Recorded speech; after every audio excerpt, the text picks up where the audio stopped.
Hola, hola, muy buenas tardes a todos los personas que se encuentran conectadas en este momento. Eh, Mi nombre es Carlos Coronado, fisioterapeuta de cuidados intensivos.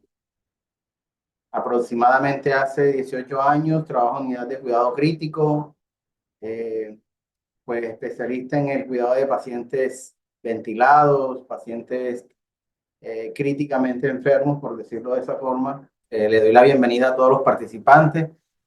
Vamos a tener un pequeño conversatorio en el día de hoy, como un abreboca a lo que nosotros tenemos en la empresa EduMedical, que es eh, el diplomado de respiratoria, ¿cierto? Para todas las personas, profesionales, estudiantes que estén interesados en realizar el diplomado, pues esta es la oportunidad que muchos tienen y esperan tener para poder adquirir y mejorar sus conocimientos, ¿verdad?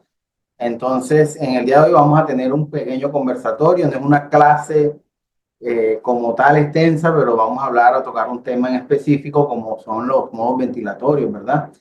Esto como abre boca a todo lo que tenemos dispuestos y todo lo que le podemos brindar durante el diplomado, ¿cierto? Entonces, esto es un pequeño conversatorio donde ustedes me pueden hacer preguntas, ¿verdad? Vamos a hablar de los distintos modos que más utilizamos. Yo me encuentro ubicado en la ciudad de Barranquilla. Pues le doy la bienvenida a todas las personas. Me imagino que hay personas de todo el país y personas que pues que estén en otros países también. Les doy la bienvenida, un caluroso saludo a todos de parte de EduMedical, de mi parte también. Y vamos a tener como les digo, vamos a tener un pequeño conversatorio de lo que son los modos ventilatorios. Esto hace parte de pues, un tema que nosotros tratamos en ventilación mecánica, como es, perdón, hace parte de un tema como lo es la ventilación mecánica, ¿verdad? En general. Entonces vamos a hablar un poco sobre los modos ventilatorios. ¿Cierto? Entonces, cualquier duda, cualquier inquietud, vamos a ir charlando durante este conversatorio donde vamos a hablar sobre modos de ventilación mecánica, ¿cierto? Entonces, empezaremos diciendo que las modalidades de ventilación mecánica, ¿verdad? Se debe tener en cuenta la necesidad de suplir toda o parcialmente la función ventilatoria, ¿cierto? Entonces, un modo ventilatorio, lo que buscamos es suplir las necesidades parciales o totales en función a la ventilación mecánica, dependiendo también el tipo de paciente que nosotros tenemos, ¿verdad? Entonces, dependiendo de la patología del paciente, dependiendo cómo se encuentre hemodinámicamente el paciente, asimismo nosotros vamos a utilizar un modo ventilatorio. Cuando utilizamos un modo ventilatorio, determinamos si lo vamos a ventilar por volumen o vamos a utilizar modos por presión, ¿verdad? Entonces, aquí algo muy importante que debemos tener en cuenta. Cuando nosotros utilizamos modos por volumen, ¿verdad? ¿Qué queremos decir cuando utilizamos un modo ciclado por volumen? Lo que estamos tratando de decir es que el volumen que le vamos a colocar a ese paciente va a ser constante, ¿verdad? Pero la presión en la vía aérea es variable, ¿cierto? La presión varía en la vía aérea porque nosotros al colocar un volumen, esa presión cambia, ¿cierto? El ventilador mecánico lo que hace es enviar ese volumen hacia el paciente dependiendo el volumen que nosotros programemos. Por eso es ciclado por volumen, porque quien programa el volumen al paciente somos nosotros, ¿verdad? Entonces, debemos recordar que el volumen corriente que es, o volumen tidal, corresponde a entrada y salida de aire del pulmón como tal, ¿cierto? En una persona, pues oscila entre unos 400 a 500 mililitros. Basados en ese criterio, nosotros vamos a estipular ese volumen corriente que le vamos a estipular al paciente, porque si lo vamos a trabajar por modo volumen, nosotros le estipulamos o le programamos el volumen corriente a nuestro paciente. Hay que recordar que ese volumen corriente también se calcula, ¿verdad? Se debe calcular, ¿cierto? De acuerdo al peso del paciente. Por eso el volumen corriente está dado por el peso del paciente por una constante de 6 o 7 kilogramos peso, que es que multiplicamos, ¿verdad? Peso del paciente por una constante de 6 o 7, 6 o 7 kilogramos, ¿verdad?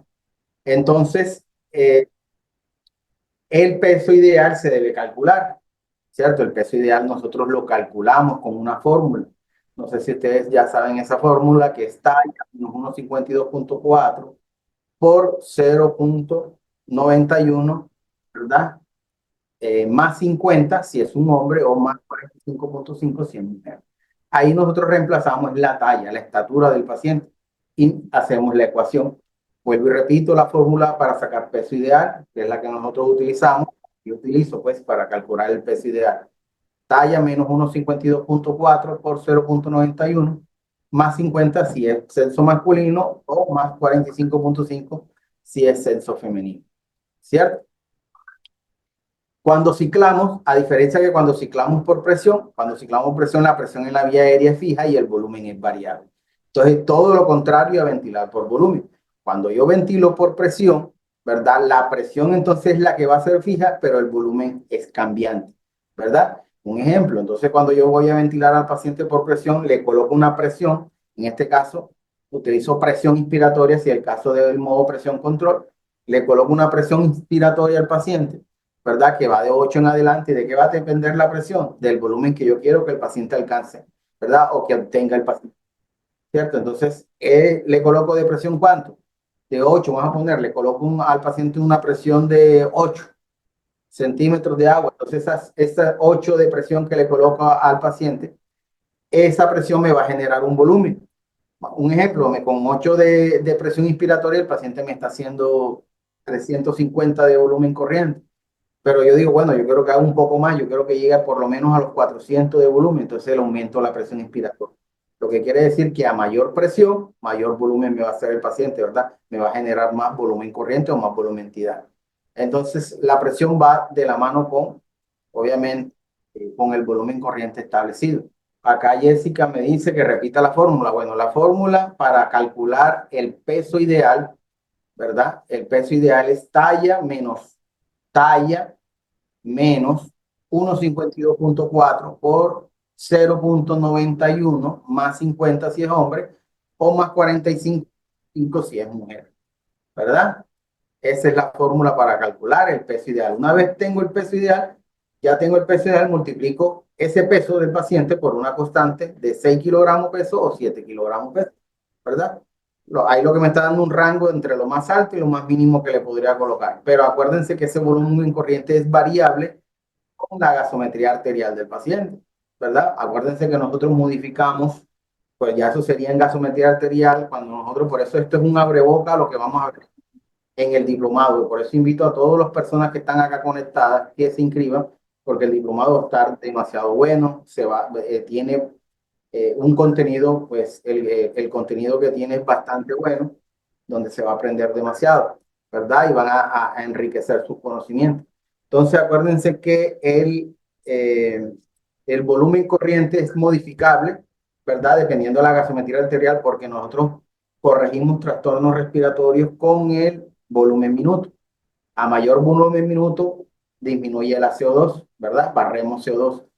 Y si yo quiero aumentar CO2 o si corregir una alcalemia o una acidemia respiratoria, lo tengo que hacer con el volumen. El volumen minuto está dado por el volumen corriente y la frecuencia respiratoria del paciente, ¿verdad? Entonces, Luis Gómez, Luis, preguntando por el diplomado, ¿es virtual o presencial? Tiene las dos modalidades. Para las personas que se encuentran fuera del país o que se encuentran en otra ciudad diferente a la que estamos ubicados, que es Barranquilla, también está la modalidad virtual. O sea, lo estamos haciendo virtual presencial. Entonces, para aquellas personas que están por fuera, tienen la posibilidad de acceder al diplomado en vivo, ¿verdad? Virtual en vivo. Ellos van a estar conectados directamente conmigo durante la clase. Y obviamente las personas que puedan tener acceso o que se encuentren cerca de la ciudad de Barranquilla o que puedan venir a hacer el diplomado a la ciudad de Barranquilla, y lo vamos a hacer presencial. O sea, vamos a tener las dos modalidades. ¿Ok? Se debe determinar el peso del paciente, por eso es importante para calcular. ¿Por qué es importante determinar el peso? Porque con el peso nosotros calculamos el volumen corriente del paciente, el volumen corriente ideal, el que debería tener de acuerdo a su peso. Seleccionar el género, si es masculino o femenino, ¿verdad? Y ahí tenemos una gráfica, esto es un ventilador Puritan Bennett, ¿cierto? Un ventilador Puritan Bennett 840, ¿verdad? Ahí donde ustedes observan Ahí tenemos, elegimos, colocamos el peso del paciente. ¿Qué tipo de ventilación? Una ventilación invasiva. Aquí, pues obviamente, elegimos el modo ventilatorio con que nosotros vamos a iniciar la ventilación. En este caso sería asistido controlado. Y qué tipo de ciclado mandatorio, si es por volumen o presión. En este caso, eligieron el modo asistido controlado por volumen. Pues obviamente yo voy a ciclar también por volumen. El trigger, que es la sensibilidad, también sería por volumen. Le doy continuar. Una vez le doy continuar aquí, pantalla me manda inmediatamente al volumen, al modo ventilatorio de mi elección, al que acabo de elegir, ¿verdad? Entonces aquí tenemos modos ventilatorios. Los modos ventilatorios, pues nosotros, los modos que más se utilizan, pues que hemos utilizado, tenemos los modos ciclados por volumen, que tenemos el soporte ventilatorio total y un soporte ventilatorio parcial. Entre el soporte ventilatorio total tenemos la ventilación mecánica controlada, que es el CMB, ¿verdad? Tenemos la ventilación mecánica asistida controlada. Esos serían modos ventilatorios totales, donde el ventilador obviamente le va a mandar un volumen corriente al paciente programado por el operador y le va a mandar una frecuencia respiratoria que nosotros elegimos también, nosotros estipulamos. Y tenemos los soportes ventilatorios parciales, que tenemos la ventilación mandatoria intermitente sincronizada, que es el famoso SIMB. Tenemos la presión soporte, que la presión soporte ya se utiliza para destete ventilatorio. Cuando nosotros vamos a progresar al paciente, debe haber respiración espontánea cuando nosotros utilizamos la presión soporte. Y tenemos la presión positiva continua en la vía aérea, que es la más conocida como el CPAP, ¿verdad? Hay CPAP y hay BiPAP, ¿verdad? Entonces son modos ventilatorios pues espontáneos. Entonces los totales, el CMB y el asistido controlado, y los parciales tenemos SMB, la presión soporte, modo CPAP, ¿verdad? En el caso del modo volumen. Y en el modo ciclados por presión, ¿verdad? Tenemos la presión soporte, soporte ventilatorio total, tenemos la presión control. Entonces, ¿cuáles serían los modos ventilatorios parciales? El B-level, el SIMB por presión y el CPAP por presión, ¿verdad? Entonces aquí estamos ciclando por presión, utilizando modos ventilatorios por presión, ¿cierto? Entonces, entre los modos ventilatorios totales, ¿verdad? Como lo había dicho anteriormente, tenemos que la ventilación mecánica controlada, que es el CMB, se dice que el nivel de soporte ventilatorio es completo, las respiraciones se inician automáticamente y el patrón de entrega de aire está programado. Quiere decir que nosotros colocamos respiraciones totales y colocamos un volumen corriente, ¿verdad? ¿Qué pasa con este modo ventilatorio CMB? Aquí el impulso respiratorio se suprime.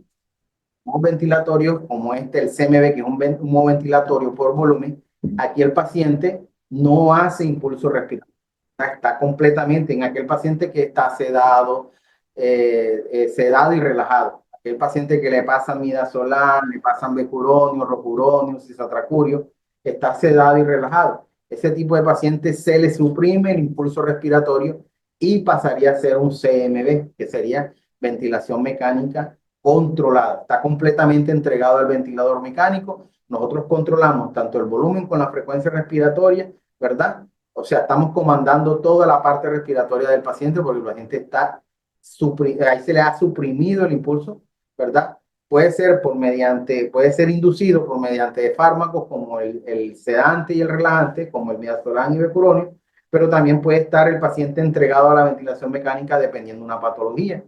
Un ejemplo, pacientes que entran en muerte encefálica. Ustedes acuérdense que el paciente que entra en muerte cerebral, obviamente un paciente clínicamente muerto no hace ningún impulso respiratorio. Pacientes que tienen trauma raquimedular muchas veces también están entregados a la ventilación mecánica porque tienen obviamente comprometidos los músculos de la respiración como el diafragma y otros músculos, ¿verdad? Entonces, dependiendo también la patología, también nosotros podemos verificar que el paciente se encuentra entregado al ventilador y se convierte en un modo CMB, ¿verdad? Entonces, también eso depende tanto de la patología como cuando lo podemos inducir de acuerdo también por medicamentos, ¿verdad? Entonces vean que las indicaciones dicen disminuir el impulso ventilatorio, ahí nosotros suprimimos el impulso, intoxicación por drogas que deprimen el sistema nervioso central, ¿verdad? Como el coma, un paciente en coma también está entregado al ventilador, ¿verdad? Y pérdida del estado de conciencia, aquellos pacientes que hacen pérdida del estado de conciencia, puede ser por un trauma craneoencefálico severo, ¿verdad? Entonces también puede estar en este modo ventilatorio como el CMV, ¿verdad? Mientras el paciente no te haga impulso, nosotros lo mantenemos en ese modo ventilatorio controlado por volumen. Muerte cerebral, lo que les dije, muerte encefálica. Un paciente en muerte encefálica, pues este tipo de paciente, pues se considera que ya está clínicamente muerto y que es un potencialmente donante, ¿verdad? Donante de órganos, ¿verdad? Depende por una patología o puede ser un trauma encefálico, heridas, armas de fuego en cráneo. Pueden haber muchas condiciones a que lleve que el paciente haga muerte cerebral. Cierto, las indicaciones de utilizar el modo CMV tenemos de necesidad de suprimir el impulso ventilatorio, anestesia general. Cuando el paciente se le da anestesia general, también se utiliza este modo ventilatorio. Imposibilidad de acoplar al paciente al ventilador mecánico. Aquel paciente que está asincrónico con la ventilación mecánica, entonces muchas veces esa sincronía puede injuriar al paciente, puede producir más daño pulmonar. Entonces el intensivista lo que hace es que le pasa sedante al paciente, lo trata de tranquilizar, pasar sedante y relajante para acoplarlo en la ventilación mecánica. Siempre es recomendable utilizar el becuronio en las primeras 72 horas, ¿verdad? No necesariamente hay que tener al paciente constantemente utilizando el rocuronio o el becuronio, ¿verdad? Que es el que relaja la musculatura respiratoria del paciente, ¿verdad? Entonces, en las primeras 72 horas se puede mantener al paciente sedado y relajado en aquel tipo de pacientes politraumatizados, ¿verdad? Y después se le suspende a 72 horas y quedaría nada más con fentanil y midazolam, ¿verdad? Y ahí no estamos suprimiendo el impulso respiratorio del paciente. Limitaciones. Hay que eliminar el impulso ventilatorio del paciente para evitar asincronías tóraco-abdominal con el ventilador, o sea, sedación del paciente, lo que les venía diciendo, ¿verdad? Esas son las limitaciones.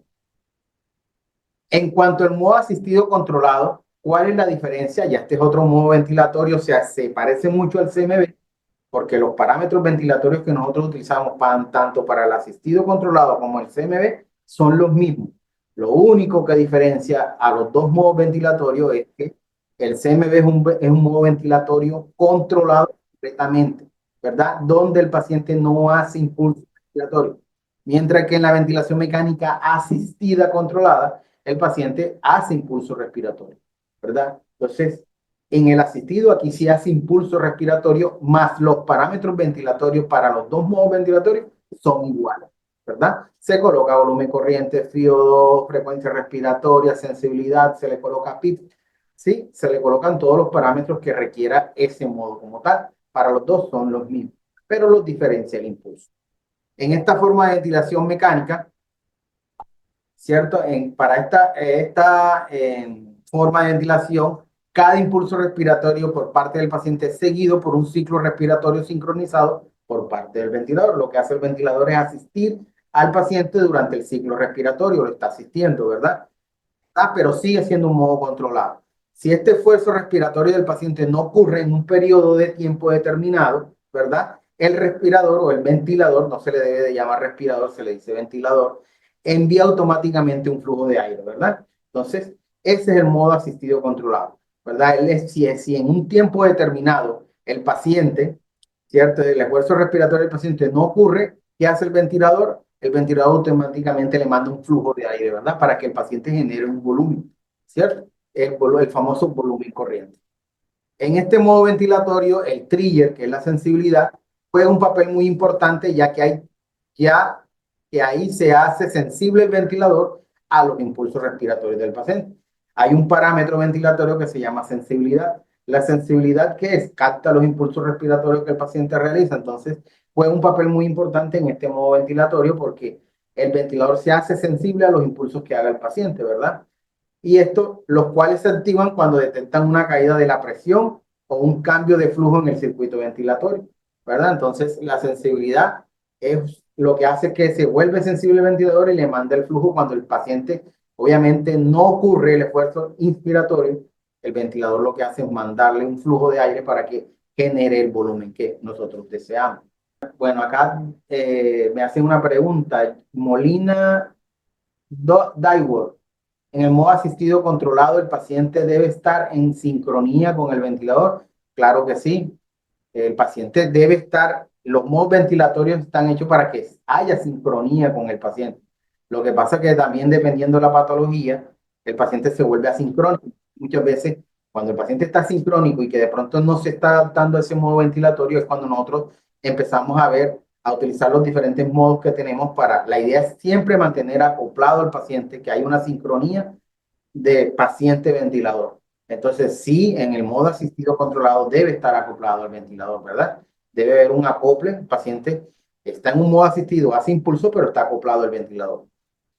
Cuando un paciente está en asincronía con el ventilador, obviamente el paciente hace mal patrón respiratorio, se descompensa, desaturado, cae la saturación, cae la presión de oxígeno, el paciente puede injuriarse, puede producir daño a nivel pulmonar.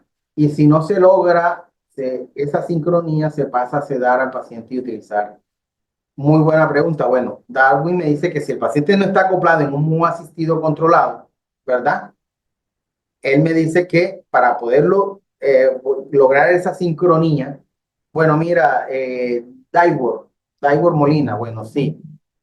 Los médicos, los intensivistas tienen varias opciones. Una es esa que me acabas de decir, cuando el paciente no está, de pronto no se está acoplando en el modo asistido controlado y está desacoplado, mal patrón respiratorio, desaturado, ¿verdad? Disociación tóraco-abdominal. Muchas veces, ¿qué hacen los intensivistas? Vamos a pasarle midazolam, 5 miligramos de midazolam para acoplarlo al ventilador, ¿verdad? Porque de pronto el paciente no está en el momento para empezarlo a destetar del ventilador. Entonces, muchas veces se le pasa midazolam al paciente y pasándole midazolam el paciente se acopla. Otro que podríamos hacer es pasar al modo, si el paciente no está acoplado en este modo ventilatorio, si no está acoplado en este modo ventilatorio, lo que hacemos es que muchas veces el intensivista o nosotros lo que hacemos es cambiarlo de ciclado por volumen, lo mandamos a ciclar por presión, ¿verdad? ¿Cuál es la diferencia? Aquí juega un papel muy importante a esta pregunta que acaba de hacer Darwin, porque cuando el paciente yo lo veo desacoplado y no está asincrónico con el ventilador por modo volumen, muchas veces lo pasamos a modo presión y el paciente se acopla. Como el paciente está haciendo impulso respiratorio, está metiendo frecuencia respiratoria, quiere generar más volumen del que se está programando, entonces uno podría cambiar al paciente de modo asistido controlado a un modo controlado por presión. Porque cuando tú haces esa conversión de volumen a presión, lo que estás haciendo es que el paciente haga su propio volumen y tú le generas la presión. Eso hace que el paciente se acople más al ventilador. Entonces, ¿qué podrías hacer? Si el paciente no lo quiere sedar o relajar, ¿qué hace el médico? Cámbialo de modo, lo pasamos a modo presión control, ¿verdad? Cuando inmediatamente lo pasamos a modo presión control, ahí el paciente debe haber una mejoría porque él va a hacer su propio volumen, cosa diferente que cuando está en modo asistido controlado por volumen, nosotros programamos un volumen y ese volumen es el que le manda el ventilador, ¿verdad? Cuando lo pasas a modo presión, entonces estás dejando que el paciente haga su propio volumen, pero lo estás ayudando con una presión de aire, una presión inspiratoria, y eso hace que el paciente se acople mejor a la ventilación mecánica, ¿verdad? Entonces, esas serían las opciones. Ventajas. Las ventajas, pues, de utilizar el modo asistido es posibilidad de sincronizar ritmo respiratorio del paciente con el ventilador, asegurar soporte ventilatorio en cada respiración. Entonces, utilizar el modo asistido controlado es uno de los modos que más nosotros utilizamos, ¿cierto? Es uno de los modos, siempre que el paciente llega, por lo general, siempre iniciamos la ventilación mecánica en este modo, asistido controlado por volumen. Nosotros casi siempre iniciamos la ventilación con este modo ventilatorio. Entonces, iniciamos casi siempre la ventilación con este modo ventilatorio, ¿verdad? Asistido controlado. Y ahí lo vamos progresando hasta lograr el destete ventilatorio, ¿cierto? Asegurar el soporte ventilatorio en cada respiración. Obviamente nosotros aseguramos respiración y un soporte ventilatorio. Obviamente generamos un volumen como tal. Disminuye la necesidad de sedación. Muchas veces, obviamente, cuando estamos utilizando este modo, no necesitamos que el paciente esté sedado. ¿Sí? No necesitamos que tenerlo sedado, disminuimos el grado de sedación. Previene la atrofia de los músculos respiratorios porque aquí el paciente hace partícipe del ciclo respiratorio porque hace impulso. Facilita el destete ventilatorio porque la idea es destetar al paciente, mejora la tolerancia hemodinámica, control seguro de la ventilación mecánica. O sea, nosotros también tenemos un control seguro de la ventilación mecánica en este modo. ¿Cuáles serían los inconvenientes de utilizar el modo asistido controlado? Pues trabajo excesivo si el impulso respiratorio es alto y el pico de flujo o sensibilidad no es adecuado. Entonces, muchas veces, con lo que estaba la pregunta que acaba de hacer Daibor, es que a veces, cuando utilizamos este modo ventilatorio y el paciente está muy despierto y hace impulso respiratorio muy alto, de pronto puede entrar en asincronía, ¿verdad? El paciente despierto, la duración de los ciclos respiratorios puede no coincidir con la programada en el ventilador, por lo que a veces hay que sedar al paciente, lo que estábamos hablando, ¿verdad? Cuando el paciente está demasiado despierto, de verdad, entonces los ciclos respiratorios pueden no coincidir, obviamente, con lo que hemos programado en el ventilador, y a veces hay que sedarlo porque entra en asincronía como tal. Entonces, el paciente despierto puede generar asincronía y no coincidir con lo que nosotros estamos programando en el ventilador, ¿verdad? Cuando se usa en pacientes taquíneicos, puede desarrollarse situaciones de alcalemia respiratoria, ¿verdad? El paciente cuando está demasiado despierto, entonces, ¿qué hace? Empieza a respirar mucho, a meter mucho más frecuencia respiratoria, ¿verdad? Al empezar el paciente a respirar demasiado rápido, ¿qué está haciendo el paciente? Barriendo la CO2, o sea, está disminuyendo su PCO2 y provocando una alcalemia respiratoria como tal, ¿verdad? Entonces, acá Valeria me dice qué criterios se deben tener en cuenta para saber si ciclar por volumen o por presión a un paciente, ¿verdad? Bueno, los criterios, inicialmente nosotros iniciamos la ventilación en un modo asistido controlado. Aquellos pacientes, ¿qué criterios tenemos que tener en cuenta? El estado de conciencia del paciente, el estado hemodinámico del paciente para nosotros colocar el modo volumen, ¿verdad? Nosotros utilizamos módulos, si el paciente no tiene buen estado de conciencia, utilizamos modo volumen. Pacientes con traumas craneoencefálicos severos, la ventilación mecánica también con el modo volumen corriente. Pacientes con trauma raquimedular, trauma cerrado de tórax y abdomen, iniciamos con modo volumen. Esos criterios que llevan a que nosotros utilicemos el modo volumen es porque el paciente está, obviamente hay una patología que hemodinámicamente hace que el paciente esté inestable, ¿verdad? Pero nosotros tenemos que controlar tanto el volumen como la frecuencia. Aquellos pacientes inestables que tengan pérdida de estado de conciencia, hay que iniciar la ventilación en modo asistido controlado por volumen. ¿Por qué no lo haría por modo presión? Acuérdense que el modo presión es un modo controlado, pero ¿quién genera el volumen en modo presión? El paciente. Si yo al paciente lo pongo, ojo a esto, que esto suele pasar muchas veces en las unidades de cuidados intensivos. Cuando ustedes vean que al paciente le van a pasar sedante o relajante muscular y ustedes lo tienen en un modo presión control, ustedes deben cambiar ese modo ventilatorio y pasar al paciente a modo asistido controlado por volumen.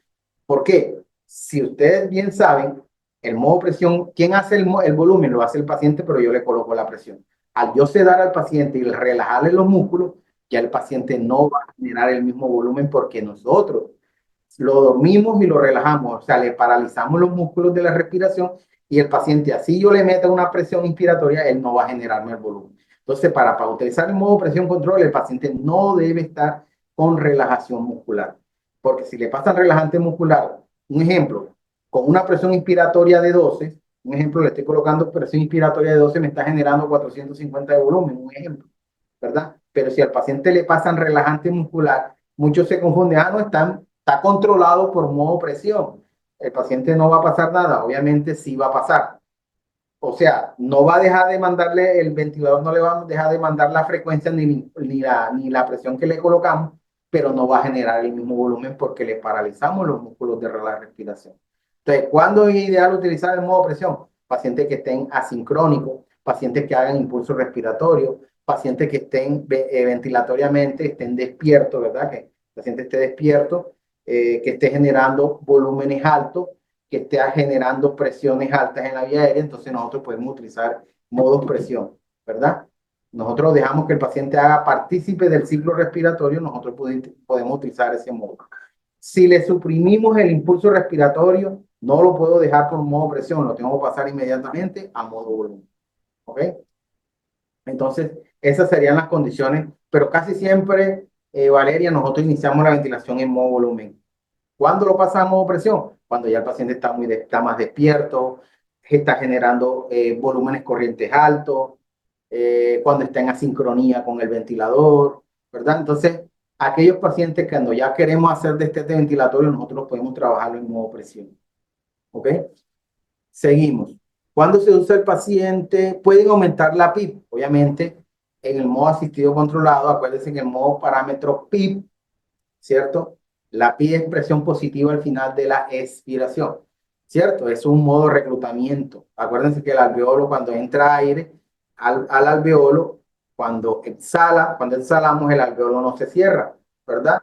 El alveolo no se cierra y queda cierta cantidad de aire en el alveolo. Ese aire que queda al final de la expiración en el alveolo es lo que nosotros conocemos como PIB, ¿verdad? Entonces, vean, aquí tenemos una gráfica de modo asistido controlado, donde tenemos, vean, aquí tenemos frecuencia respiratoria, tenemos un volumen corriente de 450 con un flujo de 42. Obviamente el flujo debe ser aproximadamente el 10% del volumen corriente programado, ¿verdad? Que es la velocidad de entrega del volumen corriente. Por eso es que en modo volumen nosotros, obviamente, hay un flujo de aire y ese flujo de aire debe ser el 10%. Es la entrega, es la velocidad con que yo voy a entregar el volumen corriente programado en el ventilador al paciente, ¿verdad? Ahí tenemos sensibilidad que tiene 2 de sensibilidad, tenemos una FIO2 al 90. Me imagino que este paciente debe estar con, obviamente, hipoxémico y está requiriendo porcentajes de FIO2 altos, ¿cierto? O de pronto está desaturado. Obviamente va de la mano la presión de oxígeno baja con la saturación. Y la PIC tiene una PIC de 9 porque obviamente deben estar reclutando al paciente. Acuérdense que la PIC fisiológica va de 3 a 6 centímetros de agua y uno la puede aumentar de acuerdo también a la patología. En pacientes con SDRA, síndrome de dificultad respiratoria aguda, nosotros trabajamos a los pacientes con PID alta. Acuérdense que en la época COVID, nosotros, ¿qué hacían los pacientes COVID? Hacían era eso. El paciente COVID lo que hacía era un SDRA, síndrome de dificultad respiratoria aguda, donde tenía los 4 cuadrantes pulmonares radiopacos, y nosotros lo que hacíamos era meter más presión positiva de aire para poder distender o abrir esos alveolos que estaban colapsados. Jessica me dice, Lorena Soto Rodríguez me dice que, o sea que la presión es para pacientes que estén despiertos. Pues, si lo vamos a hablar clínicamente, sí, Jessica. El paciente, para yo trabajar a un paciente en modo presión, tiene que tener impulso respiratorio y tiene que estar en cierto grado que debe estar despierto. Porque para que el paciente te genere el volumen en modo presión, tiene que estar generando el impulso, o sea, tiene que tener impulso respiratorio. Si el paciente no tiene impulso, tú no puedes trabajar en modo presión, porque se te va a caer el volumen corriente. Un ejemplo, si tienes al paciente en modo asistido controlado por volumen y está regenerando mucho volumen y está despierto, lo puedes pasar y te está haciendo sincronía, lo pasas a modo presión. Pero una vez en modo presión, de pronto el paciente no, está desacoplado en modo presión. Y viene el médico y dice, no, le voy a poner midazolam y le voy a poner becuronio para acoplarlo al ventilador. Ya ustedes saben inmediatamente que tienen que quitarlo de ese modo ventilador. Porque al dejarlo ahí, como el modo presión necesita que el paciente haga el impulso para generar el volumen, porque nosotros le mandamos la presión y él es el que hace el volumen, entonces tiene que estar el paciente despierto. Si el paciente me lo sedan y me lo relaja, yo tengo que quitarlo de ese modo y pasarlo nuevamente a asistido controlado por volumen, porque ya no me va a generar el volumen porque le estoy paralizando los músculos de la respiración con el sedante y el relajante. Daigo me dice que si la PID alta puede llegar a ser malo para el paciente, para el alveolo. En cierto grado, sí. Acuérdense que yo puedo trabajar PIB para reclutar alveolo, ¿verdad? Reclutar al paciente. En aquellos pacientes que tengan colapso alveolar, que tengan atelectasia, pacientes con SDRA, yo puedo trabajarlo con PIB alta. Pero recuerden que cuando yo aumento la PIB en un paciente, a mí se me aumenta algo que se llama, ¿han escuchado hablar algo que se llama presión meseta o presión plató? Obviamente, meterle demasiada presión al pulmón, claro que produce daño pulmonar. Por eso es que utilizar PID alta no es en todos los pacientes.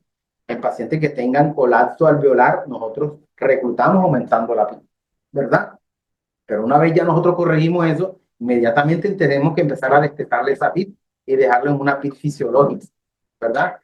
Entonces, cuando yo utilizo PID alta, se me genera algo que se llama, obviamente, pues eso es lo que dice acá Jordan Donado. ¿Puedo por decir un barotrauma? Claro que sí.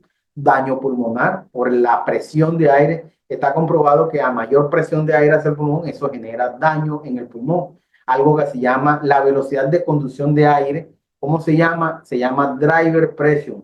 No sé qué es la velocidad de conducción de aire. que es hasta 15. ¿Se han escuchado ese término? Y cuando yo aumento la PIT en mi ventilador, me va a generar aumento de la presión meseta, ¿verdad? Y la presión meseta, si han escuchado presión meseta o presión plató, debe ser hasta 30 centímetros de agua, ¿verdad? Cuando a mí me genera una presión meseta por encima de 30, me está indicando a mí que, ven acá, le estás metiendo mucha presión al ventilador, le estás metiendo mucha presión de aire al pulmón y eso te va a producir daño en el pulmón. Entonces, ¿qué tenemos que hacer? Nosotros siempre tenemos que tener presiones mesetas por debajo de 30. ¿Y qué me genera presiones meseta alta? El volumen y la PIT.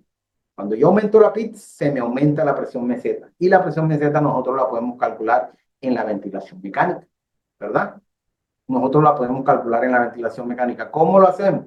Entonces, no sé, escríbanme aquí en el chat si han escuchado hablar de presión meseta o presión platón, ¿verdad? Y ahorita hablamos un poquito de eso. Entonces, vean, aquí está un paciente ciclado por volumen en modo asistido controlado. Y tenemos el modo ventilatorio, ventilación mecánica intermitente sincronizada. Ventilación mandatoria intermitente sincronizada, ¿verdad? Que es el famoso SIMB. ¿Qué pasa con este modo ventilatorio? Bueno, les digo, permite que un paciente sometido a ventilación pueda realizar respiraciones espontáneas. Este es un modo semi-espontáneo en ventilación mecánica, ¿verdad? Es un modo ventilatorio semi-espontáneo por un modo volumen. El fisioterapeuta o terapista respiratorio programará una frecuencia respiratoria mínima porque el resto la va a hacer el paciente, para que me entiendan, ¿verdad? En el que el ventilador ofrecerá según los parámetros establecidos en la programación y el resto de tiempo el paciente respirará con volumen corriente y tiempo inspiratorio y flujo propio, ¿verdad? ¿Qué quiere decir en pocas palabras esto? Que el SIMB es un modo semi-espontáneo y como es un modo semi-espontáneo, se van a alternar las frecuencias respiratorias espontáneas que el paciente me está haciendo con las controladas que yo le coloque en el ventilador, ¿verdad? Entonces, un ejemplo, si yo el paciente lo tengo en modo asistido controlado y yo lo quiero empezar a progresar, yo puedo utilizar el SIMB, pero este modo ventilatorio en la actualidad está, pues, muchos no lo utilizan, muchos intensivistas no le gustan porque ya siente que este modo ventilatorio está descontinuado. Ya el paciente no pasa de modo asistido controlado a SIMB, sino de asistido controlado, inmediatamente lo pasan a modo espontáneo, a modo CPAP, ¿verdad? Lo pasamos a modo CPAP. Entonces, eso es importante que lo tengan en cuenta. El modo SIMB, hay algunos que todavía lo siguen utilizando. En mi caso, por experiencia personal, el intensivista, mi jefe, el intensivista con que nosotros trabajamos, él no le gusta utilizar este modo SIMB. Está descontinuado porque retrasa el destete ventilatorio del paciente. Entonces, si el paciente ya me empezó a respirar solo, ya no lo coloco en SIMB, sino que lo coloco en modo espontáneo netamente. Pero, ¿qué es el modo ventilatorio SIMB? Es un modo semi-espontáneo, donde yo voy a alternar las frecuencias espontáneas con las controladas que yo coloco. Un ejemplo, el paciente me está haciendo 8 respiraciones espontáneas, pero yo quiero un ciclo de 16. Acuérdense que un ciclo normal de frecuencia respiratoria son 16, pero él solamente me hace 8. Entonces yo coloco el resto. Yo le coloco 8 más o 10 más. 10 que yo le coloco, 8 que yo le coloco, más las 8 que él me hace, me completa el ciclo respiratorio completo, ¿verdad? Entonces, espontáneo controlado, intercala las respiraciones espontáneas con las controladas. Acá me están preguntando, Valeria me dice, sí, la presión meseta o presión plató se calcula con una pausa inspiratoria. Claro que sí, muy bien. Lo que está diciendo Valeria es totalmente cierto. Nosotros calculamos la presión meseta en el ventilador, dando pausa inspiratoria, ¿verdad? Yo doy una pausa inspiratoria en el ventilador, ¿cierto? Al dar yo esa pausa inspiratoria, ¿verdad? Ahí me va a generar la presión meseta. ¿Cuánto es el valor normal de la presión meseta? Hasta 30 centímetros de agua. ¿Qué me genera que se aumente la presión meseta? El aumento de la PIT. Si yo aumento PIT, se me genera más volumen y más volumen me va a generar más presión meseta. ¿Qué significa presión meseta? ¿Quién me puede decir? Alexander me dice, quiere decir que, María Camila me dice, quiere decir que en este modo el paciente trabaja en conjunto con el ventilador. Sí, señor, el SIMB trabaja en conjunto con el ventilador. Si estamos hablando del SIMB, sí, claro. Entonces, el paciente intercala en este modo SIMB espontánea, controlada, espontánea. Intercala las frecuencias espontáneas que él hace con las controladas que yo coloco. Como les digo, si él me está haciendo 10 de frecuencia respiratoria y yo quiero que me haga un ciclo completo, le hace falta unas cuantas respiraciones y yo se las coloco en el ventilador. Yo le colocaría 8 más y me estaría haciendo un ciclo de 18. ¿verdad? Pero como es un modo semi-espontáneo, como esto es un modo semi-espontáneo, necesito colocarle presión soporte. Entonces, cuando ustedes colocan un paciente en SMB, nosotros le colocamos presión soporte. ¿Qué hace la presión soporte? Generar el volumen para que el paciente genere el volumen. La presión soporte es una presión de aire que le coloco para que él genere el volumen, ¿verdad? Como un modo semi-espontáneo y está empezando a respirar solo, entonces la presión soporte siempre irá donde hay modos espontáneos o semi-espontáneos.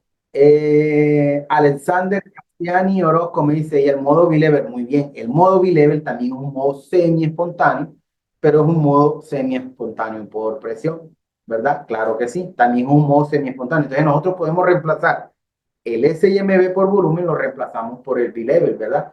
Que es un modo doble presión, una PID alta, una PID baja, ¿cierto? Y le colocamos presión soporte y es un modo semi-espontáneo, existe en frecuencia respiratoria y el paciente se acopla a este modo ventilatorio también. Es muy utilizado el modo B-Level también en las unidades de cuidado intensivo. Es la suma de todas las presiones. Karina, bueno, Karina me está hablando que la presión meseta es la suma de todas las presiones. Bueno, sí. ¿Qué es la presión, qué es la presión meseta en sí? Es la sumatoria promedio de todos los alveolos expandidos al final de la inspiración. Al yo dar pausa inspiratoria en el ventilador, el paciente, cuando respira, al final de la inspiración, yo estoy haciendo cierre de la válvula expiratoria. No dejo que el paciente salga. Durante ese tiempo que el paciente lo mantengo la inspiración sostenida al final, ¿verdad? Al final de la inspiración sostenida, la sumatoria de todos esos alveolos distendidos al final de la inspiración es lo que nosotros conocemos como presión meseta o presión platón. Eso significa presión meseta o presión platón. Es la sumatoria de todas las presiones de los alveolos distendidos al final de la inspiración, pero sostenido. Por eso damos pausa inspiratoria de 2 a 5 segundos, ¿verdad? Entonces, la presión generada al cierre de la válvula inspiratoria aún no se ha abierto la expiratoria. Bueno, acá Andrea me dice algo. Dice que presión generada al cerrarse la válvula inspiratoria y aún no se ha abierto la expiratoria. Bueno, es al revés, Andrea. Cuando tú das pausa inspiratoria, lo que estás haciendo es cierre de la válvula expiratoria. Acuérdate que cuando tú haces inspiración, tú sostienes el aire al final de la expiración. Para que el aire se sostenga arriba, al final de la expiración, tú lo que tienes que cerrar es la válvula expiratoria para que el paciente no pueda exhalar, ¿cierto? Entonces, cuando tú haces pausa inspiratoria, estás haciendo cierre de la válvula expiratoria, no inspiratoria. ¿Cierto? Y cuando haces pausa expiratoria, que es para medir el autopip en pacientes con EPOC, lo que estás haciendo es cierre de la válvula inspiratoria para que el paciente no pueda respirar. Entonces, la pausa expiratoria lo haces cuando el paciente exhala, haces pausa expiratoria y esa pausa expiratoria lo que estás haciendo es cierre de la válvula inspiratoria para que el paciente no inspire, ¿verdad? Exactamente, no entra ni sale aire. Sí, porque cuando tú al final de la inspiración, al cerrar la válvula expiratoria, sostienes el aire, lo que hace es cerrarle la válvula expiratoria y mantiene, por eso que el paciente se mantiene, al final de la inspiración se mantiene esa inspiración sostenida ahí durante unos cuantos segundos, ¿verdad? Porque cerraste la válvula expiratoria y no permites que él regrese o que el paciente exhale o bote el aire que tiene retenido ahí por unos cuantos segundos. Entonces, toda esa presión sumatoria de presión de los alveolos es lo que se conoce como presión meseta, ¿verdad? Es lo que se conoce como presión meseta. Seguimos, entonces, disminuye el riesgo de barotrauma. Entonces, sí, nosotros, como les digo, el modo SIMB es un modo, semi espontáneo, pero por lo cual el paciente, bueno, muy poco utilizado en la práctica clínica, por lo que le digo, porque esto retrasa el destete ventilatorio. Entonces, si el paciente ya me está respirando solo, ¿por qué dejarlo en SIMB? Lo paso directamente a modo CPAP. ¿Por qué tenerlo en SIMB? Entonces, de asistido controlado lo paso directamente a modo CPAP. Y aquí tenemos un paciente, vean, aquí hay una gráfica de un paciente colocado en modo SIMB. Miren que tiene 8 de frecuencia respiratoria porque el resto las está haciendo él. Puede estar haciendo 8, puede estar haciendo 10 para completar un ciclo de 18.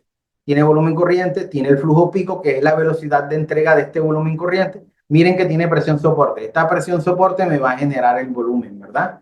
Entonces, todo paciente que esté en modo semi-espontáneo o espontáneo, le voy a colocar presión soporte. Tengo sensibilidad, coloco la FIO2 a 90, tiene una PIC de 9, tiene la rampa que es la desacelerada o el patrón de flujo desacelerado. Y bueno, es uno de los que más utilizamos porque cuando utilizamos la cuadrática es en pacientes con patología obstructiva, ¿cierto? Como el EPOS. Entonces acá me están diciendo, muy bien, acá dice Jessica, sí, se pasa directamente a CPAP, sí. Entonces el paciente cuando está en modo asistido controlado, nosotros lo pasamos directamente a CPAP, no lo dejamos pasar por SIMB, ¿verdad? Porque ¿para qué colocarlo en SIMB si él ya empezó a respirar, tener frecuencias respiratorias espontáneas? Entonces de asistido lo paso a modo CPAP, le coloco una presión soporte. Si veo que el paciente me está generando poco volumen, le voy colocando la presión soporte de acuerdo al volumen que yo quiero que le alcance, ¿verdad? Que él mantenga como tal. Bueno, la presión soporte, acá Lucy me está preguntando cuánto es la presión soporte correcta. La presión soporte ideal es de 8 centímetros de agua en adelante, ¿verdad? Entonces, muy buena pregunta. ¿Cómo sé yo cuál es la presión soporte ideal que le debo colocar a mi paciente? Para que tú sepas, la presión soporte ideal que le vas a colocar al paciente va de acuerdo al volumen que él te está haciendo. Por eso le colocas presión soporte. Porque la presión soporte es la presión de aire que tú le mandas o que tú programas para que el paciente alcance un volumen. Si tú le colocas 8 de presión soporte, que es la mínima, y con esa presión soporte en modo CPAP, el paciente está generando volúmenes muy bajos, 300 de volumen, 320, 340. Tú dices, bueno, me está generando muy poco volumen, yo quiero que me genere más, voy a ponerle 10 de presión soporte. Cuando le colocas 10 de presión soporte, ¿qué estás haciendo? Mandando más presión de aire y obviamente el paciente va a generar más volumen. Con esos 10 de presión soporte ya te está generando un volumen de 400. Entonces, bueno, ya tiene 400, los dejo ahí. Entonces, ¿de qué va a depender la presión soporte? La presión soporte va a depender del volumen que el paciente alcance en la vía aérea.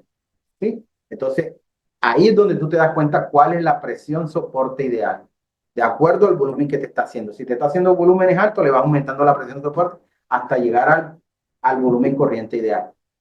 No hay un volumen corriente ideal. O sea, la presión soporte va de 8 en adelante, 8 centímetros de agua en adelante, ¿verdad? La presión soporte ideal va a depender del volumen que tú veas que tu paciente te está haciendo en el ventilador, ¿cierto? Entonces, tú quieres que el paciente genere volúmenes corrientes entre 400 y 500, vas aumentándole la presión soporte. Y la presión soporte es la que tú la vas a mantener cuando el paciente ya te esté dando el volumen corriente ideal, ¿cierto? Tú tienes que ver el volumen que te está metiendo en el ventilador, en el panel de monitoreo. Sí, la presión soporte varía no del estado del paciente, varía es de acuerdo al volumen que el paciente te está haciendo. La presión soporte la vas a colocar de acuerdo al volumen que él te genera. Acuérdense que ¿qué me hace la presión soporte? Generar un volumen, ¿cierto? La presión soporte me genera un volumen. Entonces, si yo le coloco 10 de presión soporte, otro caso que puede pasar, le colocaste 12 de presión soporte, pero te está metiendo 800 de volumen, 900 de volumen, te está metiendo demasiado volumen, bájale la presión soporte, le vas detectando la presión soporte, porque a medida que el paciente se va despertando más y te está generando más volumen, tienes que ir destetándole la presión soporte. Entonces, acuérdense que la presión soporte va de la mano con el volumen corriente que el paciente te está realizando. ¿Cómo sé el volumen del paciente? Porque ahí en el ventilador, el ventilador tiene 3 paneles. Panel de monitoreo, panel de alarma y panel de control. En el panel de control es donde tú colocas todo lo que vas a programar, volumen corriente, frecuencia respiratoria, etcétera, etcétera. FIO2, sensibilidad, la PIC. En el panel de monitoreo es la que realiza el paciente. Entonces ahí puedes verificar el volumen que te está haciendo. No solamente el volumen, verifica la frecuencia, verifica el volumen, verifica las presiones que te hace, presión pico, presión media, presión meseta. Puedes ver las frecuencias respiratorias espontáneas que él te realiza. Entonces aquí ahorita creo que más adelante hay una gráfica donde ustedes comparan lo controlado con lo que él te está haciendo, ¿verdad? Entonces, en el panel de monitoreo estás viendo cuánto de volumen te está haciendo el paciente. Me pregunta si cuánto es lo máximo de presión soporte. Bueno, acuérdense que tampoco hay un máximo de presión soporte, ¿verdad? Porque acuérdense que la presión soporte va de la mano con el volumen. Por lo general, yo máximo de presión soporte que he utilizado así, 18, 16 de presión soporte, ¿cierto? Entonces, ya con una presión soporte 16, 18, ya el paciente te está generando, es una presión alta y te va a generar mucho volumen, ¿verdad? Entonces, muchas veces utilizamos cuando el paciente está metiendo demasiado con volúmenes muy bajos, ¿verdad? Entonces, la presión soporte, para en resumidas cuentas, va de la mano con el volumen, va de la mano con el volumen corriente que el paciente te realiza y que debe oscilar entre unos 400 a 500. Si te está generando mucho volumen, bájale la presión soporte. Si te está generando poco volumen corriente, súbele la presión soporte hasta que encuentres el volumen ideal, que sería entre unos 400 a 500 mililitros, ¿verdad? Entonces, cuando ya esté en ese rango de 400 a 500 aproximadamente, deja la presión soporte ahí. Pero no hay una presión soporte máxima. La mínima sí sé que es 8, de 8 en adelante. Ya tú inicias siempre la ventilación con una presión soporte de 8. Muy escasa, pongas presión soporte de 6, pero es de 8 en adelante. 8, 9, 10, 11, 12, 13, 14, 15, 16, pero va a depender del volumen que tú veas que te está haciendo el paciente. Entonces, miren, aquí habla de presión soporte. Modalidad de respiración asistida en donde deben existir respiraciones espontáneas del paciente. Es limitado por presión y ciclado por volumen, por flujo, perdón. El paciente determina su propio volumen corriente, la frecuencia respiratoria. ¿Por qué? Porque y tiempo inspiratorio. Porque utilizar presión soporte se utiliza en modo semi-espontáneo y se utiliza también en modos espontáneos totales. Se utiliza como forma de test. Acuérdense que cuando ya yo estoy utilizando la presión soporte es porque ya el paciente me respira solo, tiene frecuencias respiratorias espontáneas y está totalmente respirando solo, ¿verdad? Es cuando ya lo estoy destetando de la ventilación mecánica.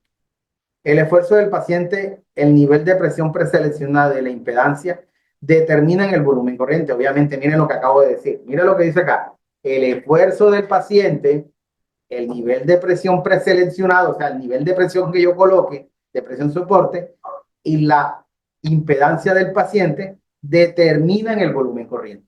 ¿Ustedes sí bien? Entonces, ¿qué determina el volumen corriente? La presión soporte que yo coloco, ¿verdad?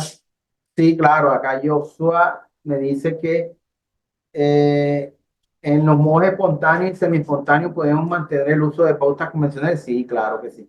Muy buena pregunta. Camila me está preguntando que el volumen ideal, sí, el volumen en una persona oscila entre unos 400 a 500, ¿verdad? Entonces, cuando nosotros calculamos inicialmente el volumen corriente, acuérdense que ese volumen corriente es modificable durante la estancia del paciente en ventilación mecánica. Acuérdense que yo modifico ese modo. ¿Por qué yo modifico el volumen corriente en un paciente? Siempre ustedes inician la ventilación o sea, calculándole el precio ideal. Un ejemplo, 420 de volumen. Siempre el paciente no va a tener 420 porque eso se va a modificar de acuerdo a la gasometría arterial del paciente.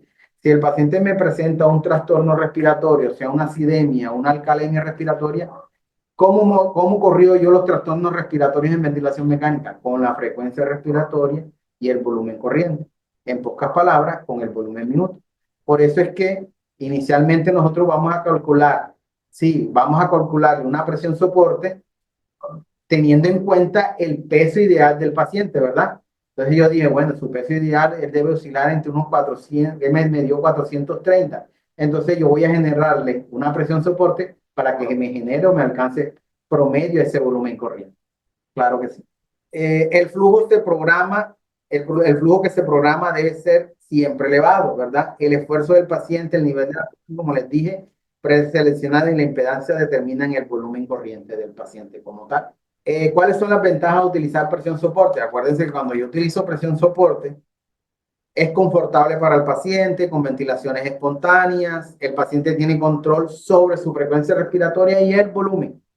Mejora la sincronía paciente-ventilador, disminuye el trabajo respiratorio, útil en pacientes cuando vamos a destetarlo y es difícil de destete ventilatorio. ¿Cuáles son las desventajas de utilizar presión soporte? Nosotros no podemos controlar el volumen corriente a un paciente. No es controlado, por tal motivo hay que monitorizar estrictamente al paciente, ya que el volumen corriente depende del esfuerzo y la impedancia del sistema de respiración, o sea, depende del estado hemodinámico del paciente y de qué tanto despierto esté el paciente como tal. Con esto evitamos la hipoventilación. No se administran fármacos depresores del sistema respiratorio. Ojo, si yo al paciente lo tengo en un modo semi-espontáneo o espontáneo, nosotros no podemos colocarle drogas depresoras del sistema respiratorio. En pocas palabras, yo no le voy a pasar midazolam, ni becuronio, ni recuronio, ni cisatracurio al paciente. Lo puedo mantener con fentanilo, pero no le puedo colocar drogas que vayan a deprimir el sistema respiratorio porque el paciente me va a dejar de respirar y eso me va a hacer caída del volumen, caída de la frecuencia respiratoria, incluso me puede llevar a un paro cardiorrespiratorio. ¿Ya? Entonces, pacientes en modo espontáneo, semi-espontáneo, no se debe colocar drogas depresoras del sistema respiratorio. Está contraindicado los relajantes musculares, todavía peor. Ningún relajante muscular se le debe colocar en pacientes que estén en modo semi-espontáneo, en modo espontáneo, ni en modo presión. En los modos de presión no se le puede colocar relajante porque se cae el volumen, lo que hablamos anteriormente y lo que estamos diciendo ahorita, ¿verdad? Entonces, no utilizar relajantes musculares en esos casos. El CPAP, ¿qué es CPAP entonces? CPAP es presión positiva continua en la vía aérea, ¿verdad? Eso es CPAP, ¿cierto? Entonces, cuando yo ojo, algo que deben tener en cuenta, cuando yo al paciente le coloco, el paciente, ¿qué significa CPAP? Presión positiva continua en la vía aérea. Se trata de una colocación en la vía aérea por encima de los valores atmosféricos con el fin de incrementar los volúmenes pulmonares y la oxigenación. Todas las respiraciones son espontáneas en pacientes. El paciente respira en todo momento espontáneamente, ¿verdad? Durante todo el ciclo. Siempre se utilizan respiraciones espontáneas. El aire entra a los pulmones de forma natural por acción de los músculos respiratorios y gracias a una válvula en la rama respiratoria se evita que el pulmón se vacíe totalmente, ¿cierto? Entonces que se llama la PIP, presión positiva al final de la expiración. Entonces, mira, aquí tenemos un paciente en modo espontáneo. Miren que no existe frecuencia respiratoria porque el paciente respira solo. Hay un volumen corriente, un flujo. Hay presión soporte porque es un modo espontáneo. Entonces, ahí tiene presión soporte de 2. Con esa presión de soporte de 2 se me va a generar 450 de volumen aproximadamente. Lo puedo verificar en el panel de monitoreo. Sensibilidad, tengo la FIO2, tengo PIT, tengo la rampa, que es la desacelerada. Entonces, como existe CPAP invasivo, también existe CPAP no invasivo. Acuerde que el modo CPAP tiene dos modalidades, invasivo y no invasivo. El CPAP invasivo es cuando el paciente está intubado, tiene un tubo orotraqueal y estamos haciendo el proceso de destete para extubar. En el no invasivo, ¿qué hacemos?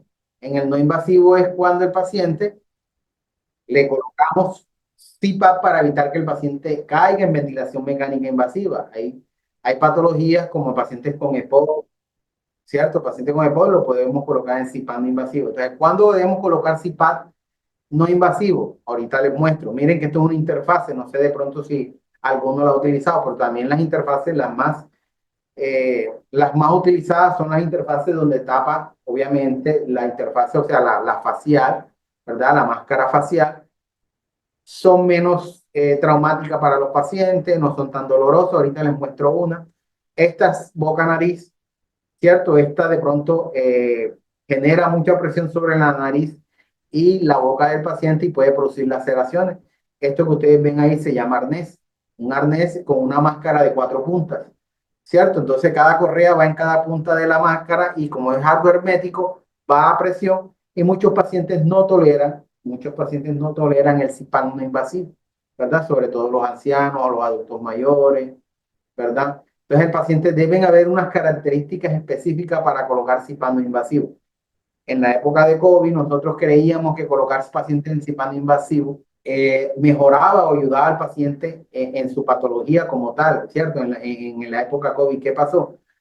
Que aquellos pacientes que, bueno, hablo a título personal, en el tiempo de pues, nosotros que fuimos primera línea durante el COVID, nos dimos cuenta que una vez pasada la pandemia, los pacientes que nosotros colocamos en CPAP no invasivo para evitar la intubación, esos pacientes fallecieron. Aquellos pacientes que intubábamos tempranamente, que hacíamos ventilación temprana, que ni siquiera los colocamos en CPAP no invasivo, eran los pacientes que pudimos sacar adelante, ¿cierto? Entonces, los pacientes que se colocaron en CPAP no invasivo, esos pacientes, en la gran mayoría, fallecieron. Los que intubábamos tempranamente fueron los que, obviamente, tuvieron mejores resultados, ¿verdad? Entonces, para tener en cuenta ese dato. Entonces, la presión positiva continua en la vía aérea, ¿cuáles son las indicaciones? Insuficiencia respiratoria aguda, destete en el EPOC, apnea obstructiva del sueño. Acuérdense que los pacientes, cuando hacen apnea obstructiva del sueño, les mandan el CPAP, ¿cierto? Este CPAP para poder dormir disminuye aquellos pacientes que durante el sueño hacen apnea. Entonces, por salud les mandan pues obviamente el CPAP, un CPAP, ¿verdad? El CPAP durante que el paciente duerme. Apnea obstructiva del sueño se llama. Entonces le colocan el CPAP no invasivo o un CPAP nasal. ¿Cuáles son las recomendaciones para que un paciente necesite o sea candidato a CPAP no invasivo?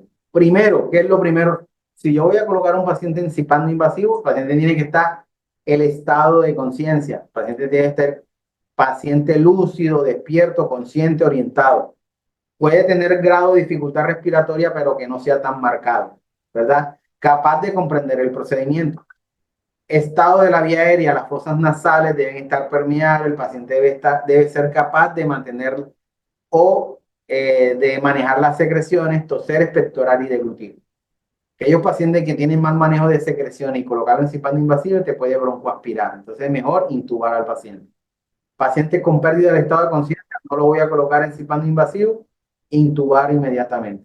¿Cuánto es el Glasgow mínimo de intubación? Ustedes saben que la escala de Glasgow mide el estado de conciencia de un paciente.